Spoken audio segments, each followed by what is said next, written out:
Every day, we rise, challenging ourselves to work for what we believe in. At U.S. Border Patrol, protecting our borders is more than a job. It's a calling. Agents answer the call, working together to keep our country and communities safe. If you're ready for a new mission, join U.S. Border Patrol and go beyond. Learn more at cbp.gov/careers. Every day, we rise, challenging ourselves to work for what we believe in. At U.S. Border Patrol, protecting our borders is more than a job. It's a calling. Agents answer the call, working together to keep our country and communities safe. If you're ready for a new mission, join U.S. Border Patrol and go beyond. Learn more at cbp.gov/careers.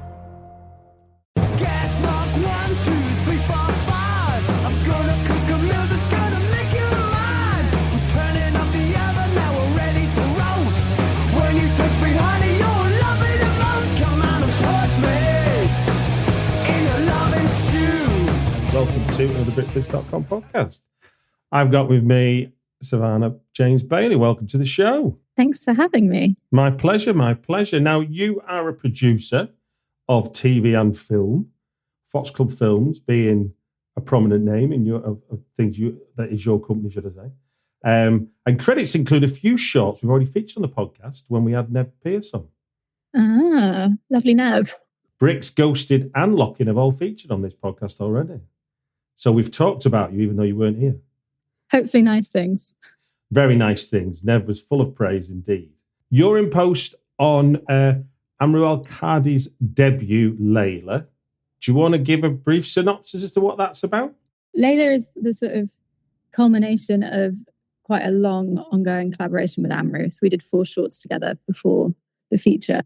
And the film draws from quite a lot of the themes we explored in the shorts as well. But it's a love story. It's a love story between a British Palestinian drag performer who asked to perform at this kind of horrible corporate pride event, turns it into this quite radical takedown, and unexpectedly catches the eye of one of the marketing execs for the company, who's this cis white gay guy. And it sort of sparks this beautiful romance, but that has to grapple with the kind of forces of identity politics and trying to work out whether they can overcome that to be together. And it's a very uplifting journey of self-discovery that's sort of very celebratory of what it is to be a queer person of colour and the like resilience and strength within that community and the world of drag and the colour and fun that people create out of hardship. What was the kind of tipping point that sort of made you all feel confident that the next step was a feature film? That's a really good question. And I'm not sure that there's a particularly specific answer to it. I think partly just feeling confident in what we'd done with the shorts and feeling like, you know, we'd practiced and we'd tested out ideas and we'd made mistakes and we'd learned from them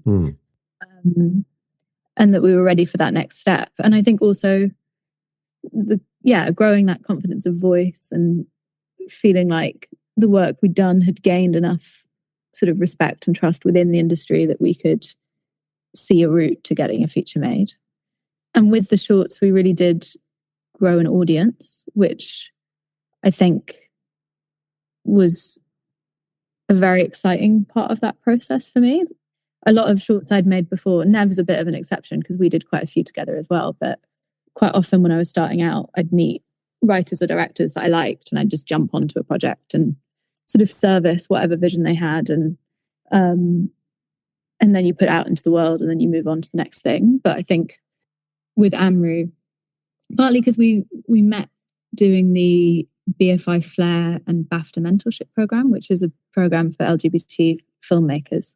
And so we sort of founded our relationship off these 2 weeks of just watching so many queer films and talking about queer cinema and what we felt was missing in that space and what we wanted to say as filmmakers. And I think when we then started to make these films, we found, because they were saying something quite different and they were addressing identities and issues that we hadn't really seen before on screen, that there was a bit of a cult following that grew around them. I remember one of the most surreal experiences. I went into a Dalston Superstore, which is a kind of queer club in Dalston, and I sat at this table, and the table of people next to me were talking about one of our shorts. Oh, wow. And I was like, "Oh, do you know Amru?" And they were like, "No, just watched it." It was the first time that I sort of, you make shorts, and often outside of film festivals, it's mainly your friends and family who are kind of supporting them. Yeah. And everyone was so excited what a lovely moment to happen upon. Yeah, it was great. And so, I think we just, the film is very much made with that audience in mind. And I think trusting that if you make something very specific to a certain community, that it has like the legs to travel beyond it. Yeah. And that if you make something that's authentic and emotionally true, that even if the world and the characters are quite specific, that the kind of wider resonance will be felt by a wider audience. Brilliant. And what do you think is the power of cinema to sort of tackle a complex and nuanced subject like identity? I mean, it's something that obviously tabloid journalism has made a horrible song and dance about and really misrepresented. So what's the power of cinema really to try and sort of draw out some truth about it? I mean, I feel like there's a whole podcast on that conversation alone. But I think, it's many things. I think one is that, when you see yourself on screen, you're sort of being given a moment in the spotlight. Yeah. I think it can make your identity feel worthy. It's like, oh, wow, that character who I relate to is worthy of this screen time and they're worthy of that spotlight. And so am I. And I think it also,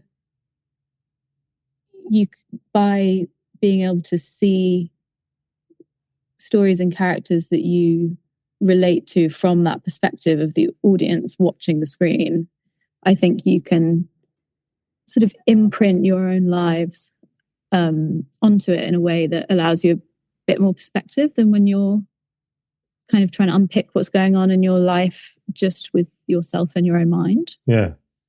It's like externalizing what you're going through.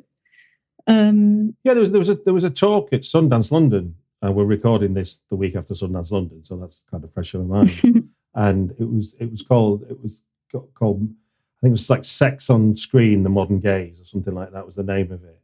And you had like an intimacy coordinator was part of the panel. You had a couple of directors, but you had an actor on there, a trans male called Leo Mejil, I think it is. It's a Puerto Rican Greek actor, and he was saying exactly what you've just said actually about the idea of when, as a trans male getting roles in movies, it's like suddenly you're representing something that you've not seen on film. You talked about kind of roles he was given before, which were very sort of sexless almost, is the way he described them, and then suddenly you're front and center and you are the attraction, and that idea of being attractive in a world that you recognize you live in, but the film can tell a story of like where that becomes something that other people can see happening as well. Yeah, and I think particularly if you don't see your identity represented all the time in everyday life. I remember, this is not film, I was obsessed by The Bill, the police like soap. When I was growing up.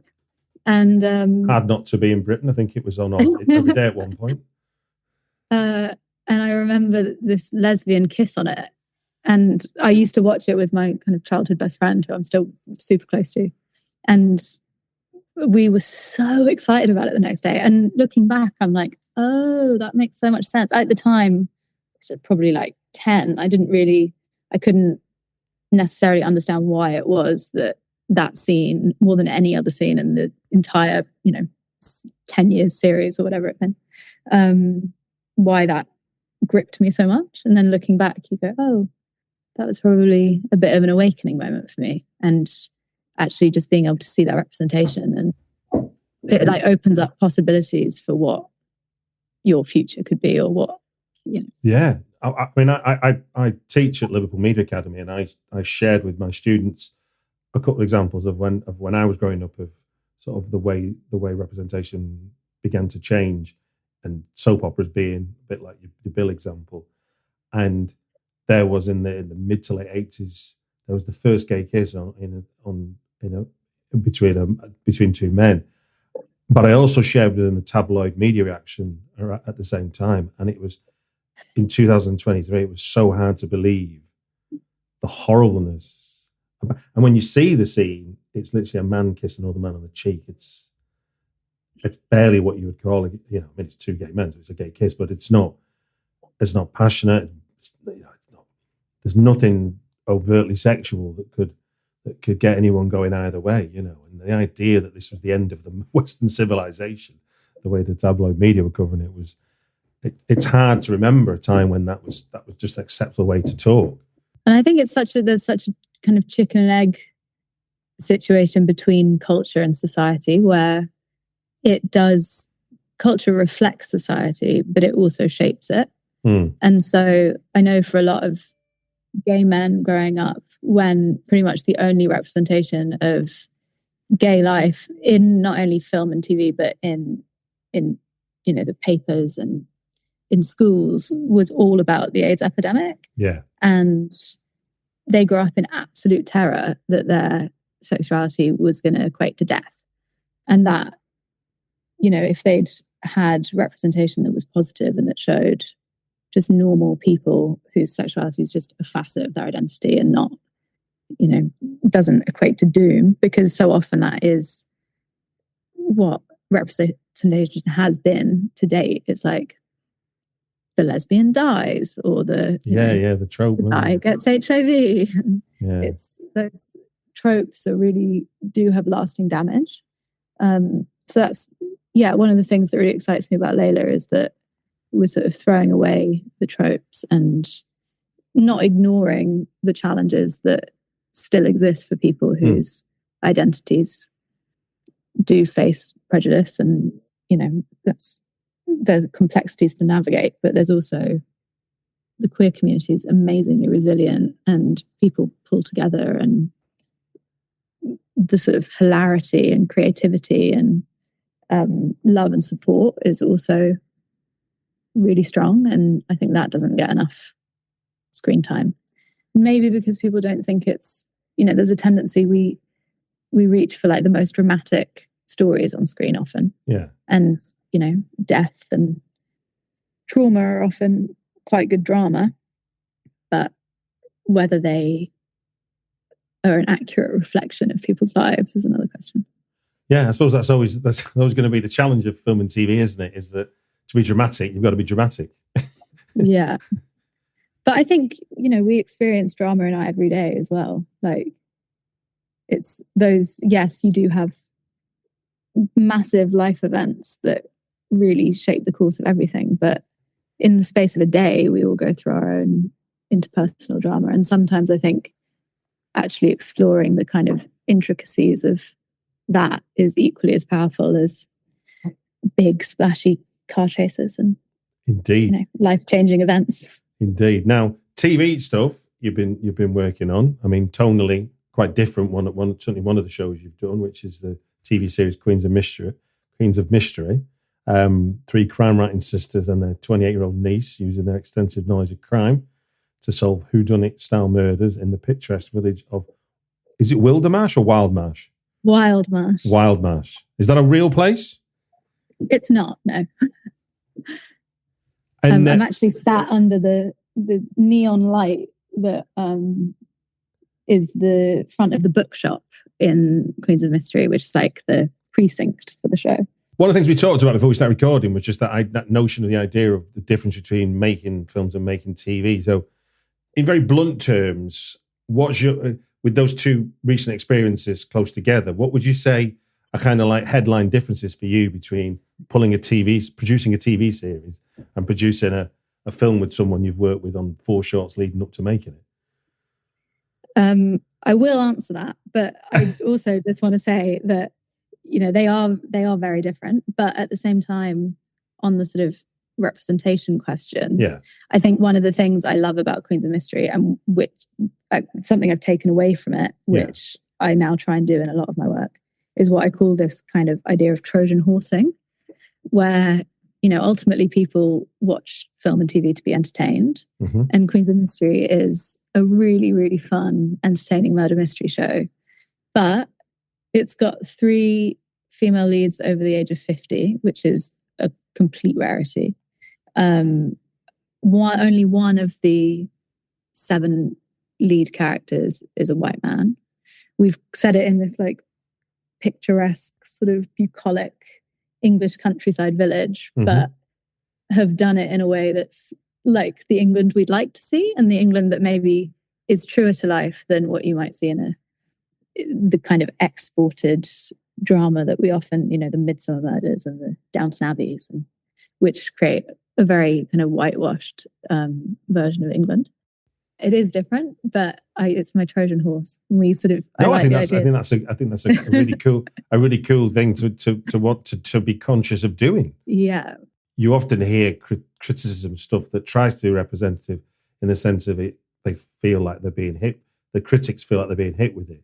Whereas if it's just part of the show. Yeah, and it reaches an audience that would never go to see LAYLA. But yeah, Amru actually has a cameo in Queens of Mystery. Really? Yeah, they're in season 2 as a sort of presenter at a local event. Excellent. And how often you can get a Middle Eastern drag performer in front of people that would never go to see a film about a Middle Eastern drag performer. So yeah, I love it. And it's a lot of fun to make. But to answer your actual question, I think the main difference that I felt is just the amount of time. And in 2 respects, I guess, making a film, or at least my experience of making LAYLA, development it's really hard to get films made, and development can be very slow. And on the other hand, when you get into production, we shot for 6 weeks, whereas Queens of Mystery shot for 16 weeks.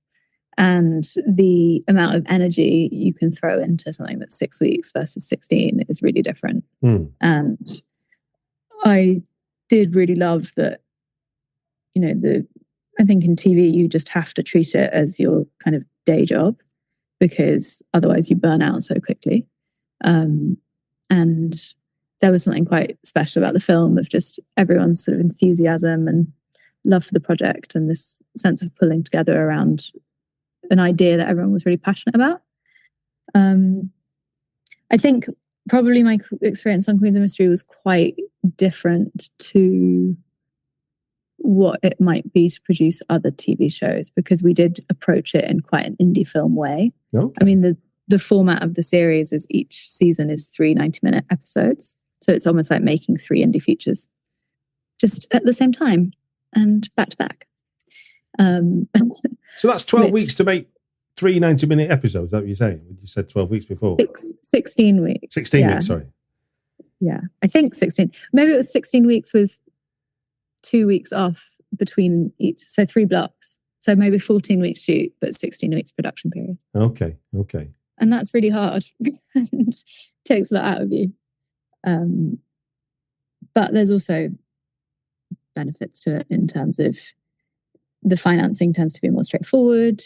You know that it's going to be put out into the world. You sort of avoid the anxieties of, is anyone actually going to see this? How are we going to get it in front of audiences? You know that it's on a certain date, it's going to be I hadn't thought about it in terms of anxieties. You're right. Yeah, there's once you're off, you know what its place is in the world. I mean, apart from a studio film has the same thing, but a TV program that gets commissioned is going to be shown on that station or channel, isn't it? Yeah. There's no 2 ways about it. Yeah, and once you've delivered it, it's sort of in the channel's hands, and you cross your fingers and hope for the best and do what you can to promote it. But yeah, I think the life of film is much longer, and yeah, the sort of level of personal investment for me in LAYLA is huge, because like I said, it's been a long time working with Amru, and it's just a project I'm so passionate about. So it feels very much from both of our hearts, in a way that Queens of Mystery is just great fun. And I love Julian Unthank, the creator, is such a talented writer. And I've learned a lot working with him, just in terms of he's got this kind of amazing clockwork ability. Like murder mysteries are just pieces of mechanical clockwork, and he's so good at it. And I've enjoyed it enormously, but quite a different process. Well, look, thank you for sharing those experiences and observations.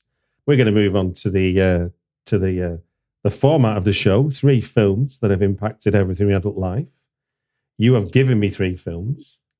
I have. I feel like this is basically just going to be a therapy session for me. It all is. Every show I've done, if I'm honest with you, Savannah. So don't feel that you'll be alone in that one. And I mean, both. I get it every time I do it, and I'm getting it vicariously. But for the listener that's not heard this on before, Savannah's given me 3 films. We're going to talk about each film for 5 minutes, and when the 5 minutes are up, we'll hear this sound. And then we'll move on to the next one. Does that seem all fair and reasonable to you, Savannah? It does. It's a bit scary. The pressure of the timer is. Think of it as jeopardy. Think of it as jeopardy rather than pressure. So, without further ado, and we're starting with Inside Out from 2015. Do you want to tell us why that is such a fond film memory for you? Where do you see this first time? I went to see it with my dad at a cinema in central London.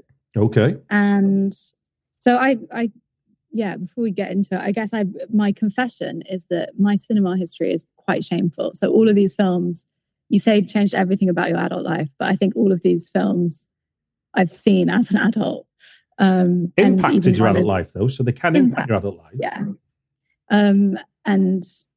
This was, I think I was 22 when this came out. Mm-hmm. And I went to see it with my dad, and I have never cried so hard at a film in my life. Really? And I did not expect that going into the cinema. And Pixar have a habit of this, though, don't they? They're very good at it, yeah. But I mean, I've seen a lot of, Toy Story, left me cold. Up, shed a tear, but didn't have a full-on breakdown. But I was sobbing so uncontrollably that my dad was like, "Do you need to leave the cinema?" So what got you with Inside Out then that hadn't got you before with the others? Well, I think it was just something clicked into place about my understanding of my own emotions, and the sense of relief that gave me was massive, because I think they'd up to that point maybe been a slight enigma to myself, and seeing it there on the screen, I was like, oh, you can have this. It sounds so obvious now, but you can have this kind of confusing mix of emotions, and that's okay. And I think I'd also just connected quite directly to the character of Riley. I was similarly, I think I was 13 when I moved from London to Kent, from this sort of very liberal creative world to this quite conservative small town, and spent a lot of those years feeling sort of like a bit of an alien, I guess. Okay. And having had this very, very happy childhood, I suddenly, in your teenage years, just all of these quite confusing emotional things hit. And, at that time, it was a big 5 years. Like, my parents divorced. I was diagnosed with a chronic autoimmune disease. I was grappling with my sexuality. I had my first experience of sexual assault. Mm-hmm. And I had, some great friends through all of that, but still that sense of being in this new place and kind of ripped out of this quite comforting childhood life that I'd had, and feeling like an outsider in this new world. And suddenly with all of this big shit going on and Inside Out, it's that moment where, despite all the joy that's come before for her, everything just suddenly gets tinged with these complications of emotions, and that sense of tragedy of leaving childhood innocence behind and having to face the sort of harsher realities of the world. The thing we're told, there's always this halcyon view of what it means to be a child versus being an adult. And I remember reading a paper about this one time where it was actually we like to forget, as opposed to we know it happened, that childhood can be quite hot. You know, you described horrible things you said that happened to yourself personally, but just generally, childhood can be horrible. It's not funny. We remember the fun bits, but actually, it's full of doubt. Yeah, and looking back, I think I just felt so ill-equipped. It's like you're still at that age, you're still a child, but suddenly you're kind of entering this more adult world, and just, you know, I think if I went through those things now, I'd have such a different emotional reaction to it. But there's a moment in the film where the control board just shuts down, and she's kind of in this like emotional daze. And honestly, I think that was like basically how I walked through most of my teenage years, and those walls kind of went up. That I think do it in a sense to protect that core inner joy. So I had, you know, there's a lot of joy that is in my life and was in my life at the time, and just that sense of like needing to protect that from the external things that are going on. But if you do that, you shut out a lot as well. And I have kind of quite hazy memories of that time, because I think just was trying to get through it. And watching that, and I guess the message of the film is like, it's okay to feel sad and it's okay to feel confused. And it just like clicked something into place for me a bit, that I guess it's important to like practice vulnerability and to open yourself up. Indeed. The bell stops you there. And no, that's, yeah. I mean, I just have to ask, because if your dad was saying to you, you know, should we leave or something? What was the conversation like with your dad after the film had finished? I actually don't remember. I don't think that there was a sort of big like opening up or anything. I think I probably just left the cinema, and he was like, "You're right." And I was like, "Yeah, I'm fine." You've answered him like a 13-year-old. Yeah, basically. I like let it out for that moment, and then I retreated to that place of comfort. But brilliant. No, it has a special place for me, that one. Moving 3 years on from that one, we've got Love, Simon from 2018. Do you want to tell us how you got to see that film, who you saw it with, and why is that a fond film memory for you? Yeah, so I chose this one because it's had a massive impact on the direction of my career. Okay. And I think I mentioned that in 2017, I was part of the BFI Flair and BAFTA. Yeah. And so around that time, I was sort of growing this passion for telling queer stories on screen, and like having a lot of discussions about how to move those narratives forward. And then so the following year, 2018, Love, Simon screened at Flair. And it's just an extraordinary screening. Like watching that film with a predominantly LGBT audience, and the energy and buzz and love that was in the room and continued as everyone left the cinemas was just amazing. It was like this relatively pain-free celebratory love story of these two gay teens, and it was in cinemas, and then it was, you know, when it came out, it was like on billboards. And that thing we were talking about of, you know, feeling, I think their tagline was "Everyone deserves a great love story," and that really, in that room, I think that really resonated, and seeing it given that social space. And so around that time, I'd become quite good friends with these two other up-and-coming queer filmmakers, Lauren Dunn and Sarah Bacon. Okay. And we'd sort of met on, I guess, like film festival scene and networking events, and I had a lot of admiration for the work that both of them were making. Yeah. And so that summer, we were all at Edinburgh Film Festival, which was a couple of months after Flair. And it was at the Edinburgh Ceilidh, which, for those who don't know, is each year they used to throw this big, good old Scottish dance for everyone attending the festival. It was such a fun event. And we'd all gone outside to get some air. And we started talking about Love, Simon, and particularly about that tagline, that kind of idea that everyone deserves a great love story. No, it's a beautiful phrase. Yeah. And we were sort of just asking, like, where's ours then? Like, where's our joyful lesbian teen rom-com that we didn't get to see when we were growing up, and where nobody dies and no one's thrown out of their home or sent to conversion therapy, or forced to endure these horrible things. And it was just a moment we were like, well, we're all filmmakers, so why don't we make one? And initially we kind of teamed up to find one project, and we put out the word that we were on the hunt for something that fit that bill. Yeah. We read tons of sample scripts and met loads of writers and just couldn't quite find the right idea that way. So we put it on the back burner for maybe a year. And then in 2020, we decided to look at books, and we optioned this incredible Australian YA novel called Amelia Westlake Was Never Here, which we set up for development with Working Title with this amazing American writer called Britta London adapting. Okay. And I think during the process of doing that, we just had so much fun and realized that there was an appetite, and we knew there would be an appetite from audiences because we sort of were the audience.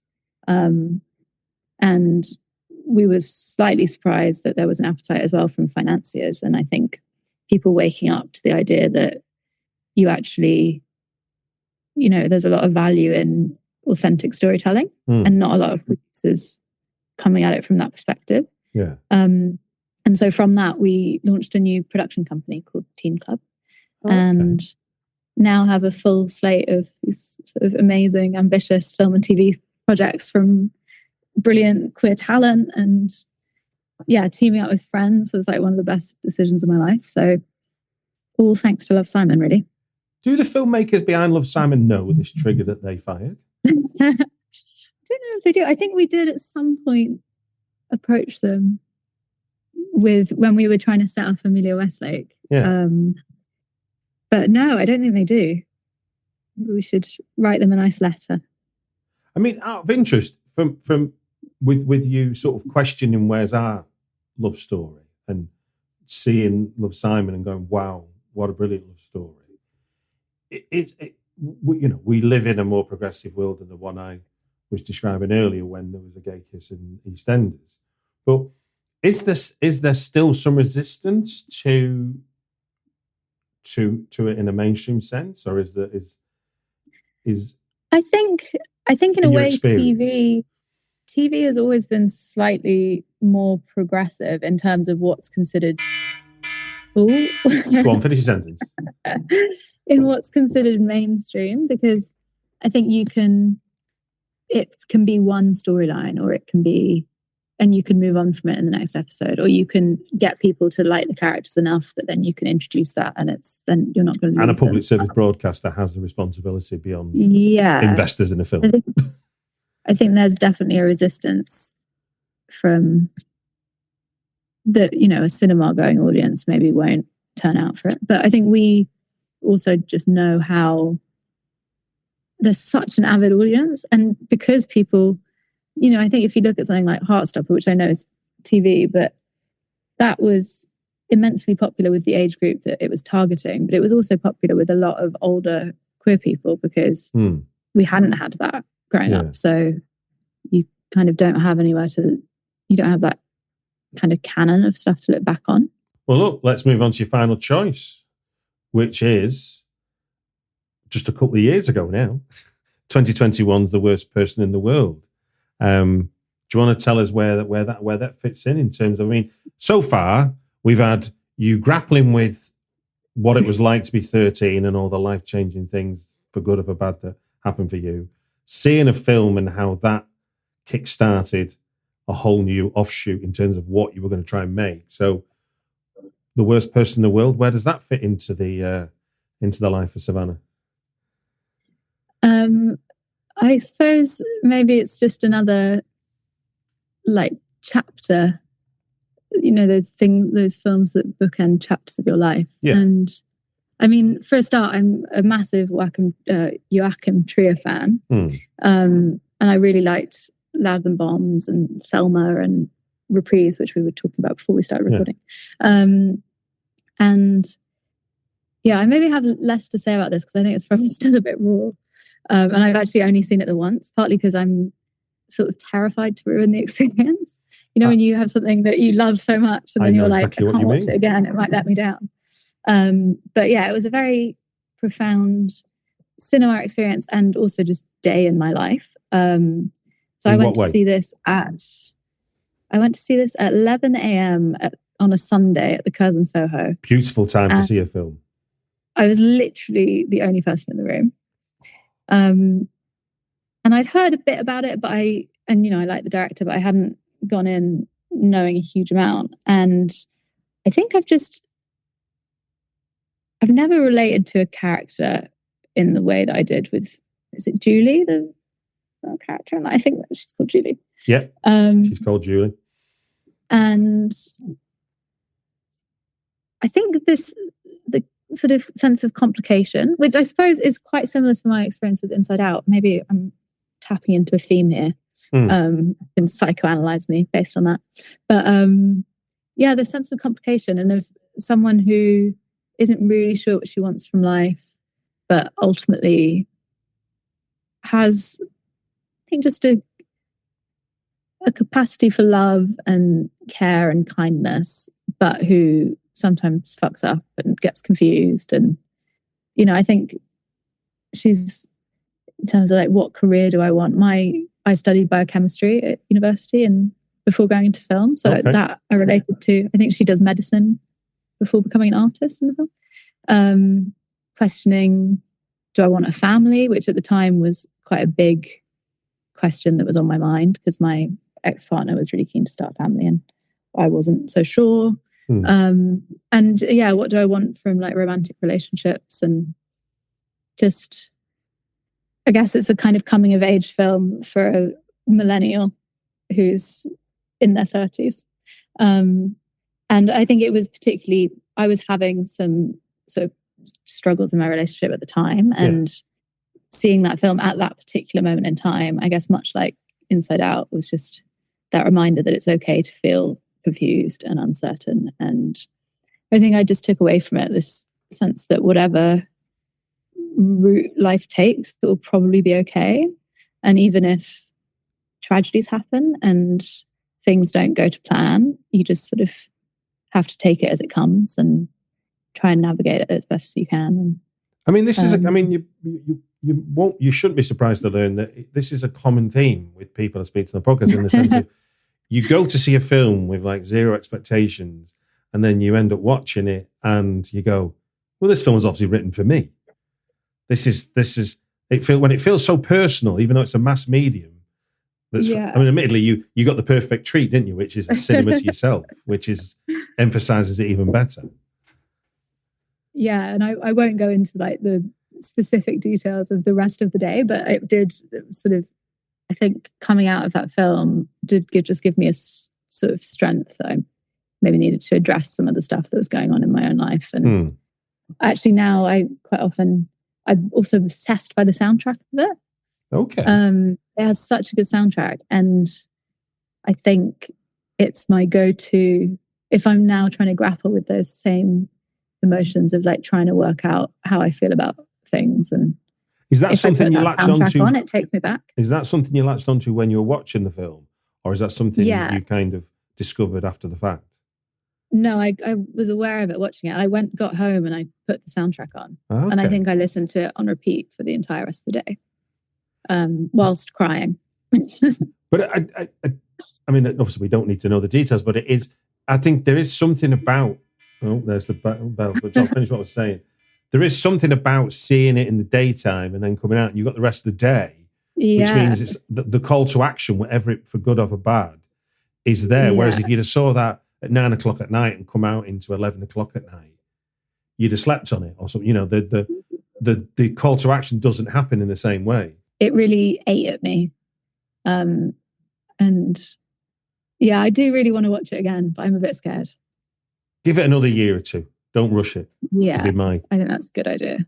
Hold on to that feeling. Well, look, thank you very much for sharing 3 films that have impacted everything in my adult life. I mean, you kind of like the first one up that where it's been real time impacting in the adult life. I like it. Yeah, well, I mean, the crazy thing is, I was raised in a family of filmmakers, and you'd think that would mean that I had a sort of great film education growing up, but I think my parents wanted to keep their work life separate as much as possible, and we never watched films at home. Our TV was in a cupboard. and it would like get brought out to stick on a VHS of like the Jungle Book or something. So yeah, I sort of discovered films as an adult, which very glad I did. Indeed. Well, look, best of luck with the rest of what post has involved for LAYLA for you. Thank you very much. And I would love in a future show to have the director on to talk about the film. I'm sure that could be arranged. Superb. Well, look, it just gives me to say thank you very much to give your time on Britflix podcast. Oh, thanks, Stuart. It's nice to chat to you as always. Indeed.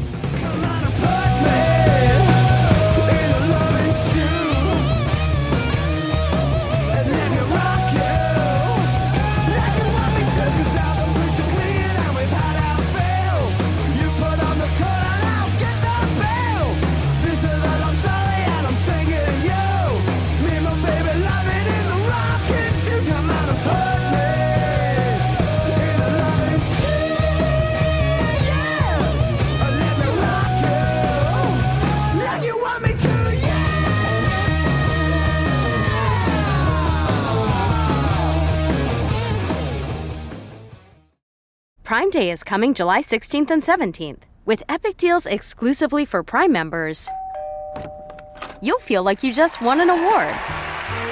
Oh, wow, I didn't even prepare a speech. I'd like to thank my family for always needing stuff. Also Sam, my delivery guy, for bringing all my awesome deals so fast. You're the man, Sam! Shop deals on electronics, home, and more this Prime Day, July 16th and 17th. This is the story of the one. As a maintenance engineer, he hears things differently. To the untrained ear, everything on his shop floor might sound fine, but he can hear gears grinding or a belt slipping. So he steps in to fix the problem at hand before it gets out of hand. And he knows Grainger's got the right product he needs to get the job done, which is music to his ears. Call, click Grainger.com, or just stop by. Grainger, for the ones who get it done.